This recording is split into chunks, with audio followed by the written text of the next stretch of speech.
જય દ્વારકાધીશ મારા બધા પશુપાલક ભાઈઓને વિડીયો ઉપર સારો પ્રેમ દેખાડો છો તે માટે તમારો ખૂબ ખૂબ આભાર. અને આજે આપણે નવો વિડીયો આપણા જે બળદનો જે છે એ લઈને આવ્યા છીએ, અને એક પ્રોબ્લેમ હતો તો તેનું પણ આપણે આમાં નિવારણ કરીશું. તો આખો વિડીયો જુઓ અને ખાસ જે વઢિયારાના શોખીન હોય છે તે સારી કોમેન્ટ કરજો અને વિડીયોને લાઈક શેર અને સબસ્ક્રાઈબ પણ કરજો.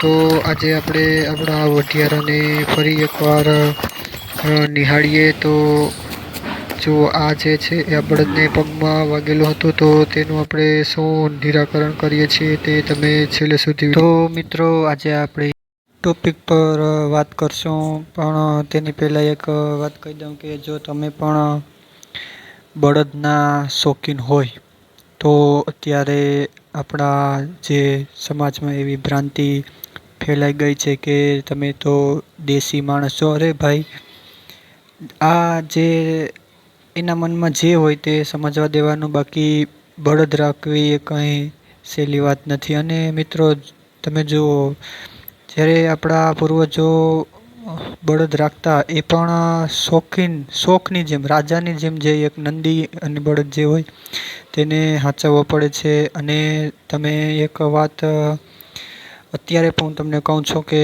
નોટ કરી લેવી.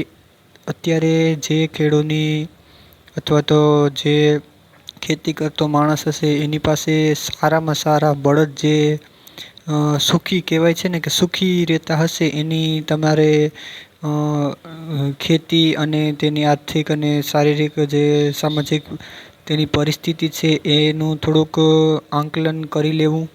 કે આજે પણ હજી એ ઘણા પ્રાણીઓ એવા હોય છે કે જેની તમે સારી રીતે ખાલી માવજત કરો તો પણ તે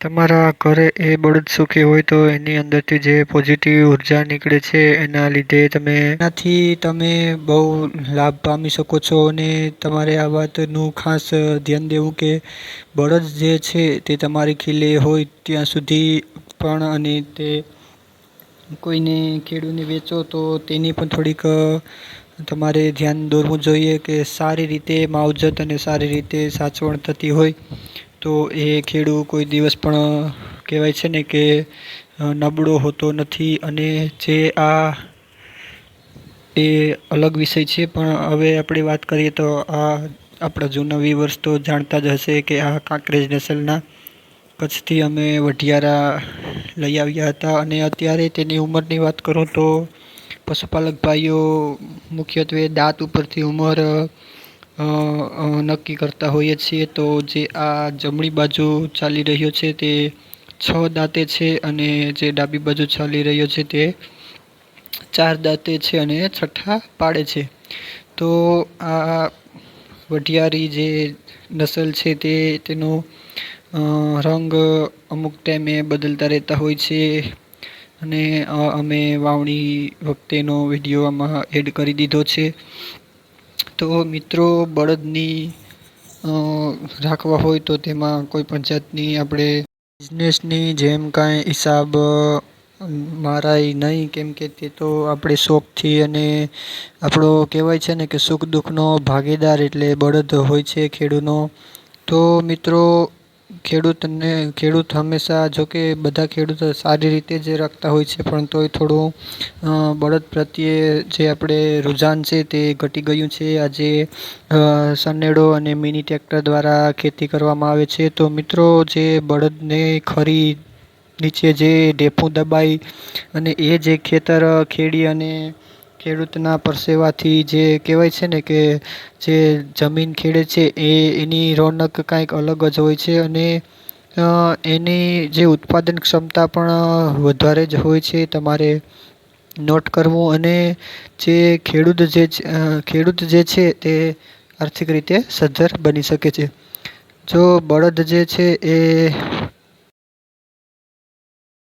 અમુક સમયે અમુક જગ્યાએ પટકાઈ જતો હોય છે અથવા તો તેને પગમાં વાગી જતું હોય છે. તો તેના માટે અમારે પણ હમણાં વાવણી સમયે એક બળદને પગમાં થોડું વાગી ગયું હતું. તો તેના માટે અમે એમાં જે છાશ હોય છે, જેને અમુક એરિયામાં લસ્સી કહેવાય છે, અમુક એરિયામાં મઠ્ઠા કહેવામાં આવે છે, તે છાશને ગરમ કરી અને એમાં હળદર, મીઠું વગેરે નાખી અને તેનો પગ ધોવાથી તેનો પગનો દુખાવો ઓછો થઈ જાય છે. તો આજે આપણે આગળના ક્લિપમાં આવશે કે બળદને પગમાં જે એનો પંજો હોય છે, ખરી કહેવામાં આવે છે, તેમાં એને થોડું વાગી ગયું હતું. તો તેમાં અમે છાશને ગરમ કરી અને હળદર, મીઠું નાખી અને તેનો દિવસમાં 3 થી 4 વાર પગને ધોવામાં આવે છે. તો મિત્રો, બળદની પણ ઘણી બધી માવજત કરવી પડતી હોય છે. તો ઘણા મિત્રો એવું કહે છે કે બળદની શું એમ અત્યારના સમયમાં આધુનિક યુગમાં ટ્રેક્ટર અને વગેરેથી ખેતી કરી લેવાય, પરંતુ મિત્રો એને થોડી સમજણ આપવાની જરૂરિયાત છે. એ આજના સમયમાં તમે જુઓ છો કે ઘણીવાર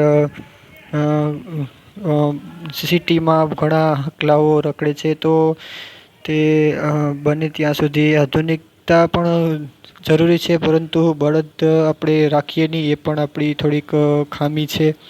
તો બસ આટલું જ કહેવાનું હતું. ધન્યવાદ.